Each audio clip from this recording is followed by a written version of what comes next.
নমস্কাৰ মই প্ৰাঞ্জল ফুকনে প্ৰাঞ্জল মটিভেটৰ ইউটিউব চেনেললৈ পুনৰ এবাৰ সকলোকে স্বাগত জনাইছোঁ। আজি মই আপোনালোকক আকৌ এটা মহৎ লোকৰ অমৃতবাণী ক'ম। অমৃতবাণীটো হৈছে মানুহৰ জন্ম হয় সফল হ'বলৈকে, ব্যৰ্থ হ'বলৈ নহয়। আত্মবিশ্বাসেই মানুহৰ জীৱনৰ সাফল্যৰ প্ৰথমটো সপোন। এই কথাষাৰ কৈছিল বিখ্যাত দাৰ্শনিক হেনৰি ডেভিড থৰোৱে। আত্মবিশ্বাসেই মানুহৰ জীৱনৰ সাফল্যৰ প্ৰথমটো সপোন। তোমাৰ আত্মবিশ্বাস লাগিব।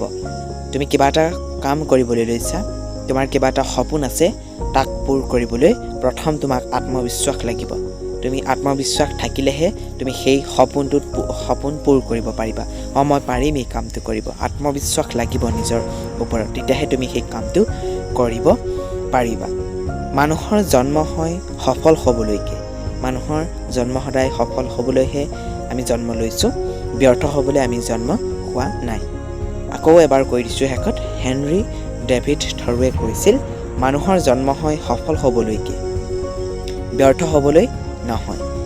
আত্মবিশ্বাসেই মানুহৰ জীৱনৰ সাফল্যৰ প্ৰথমটো সপোন। আমাক আত্মবিশ্বাস লাগিব, আমি জীৱনত সফল হ'ব পাৰিম।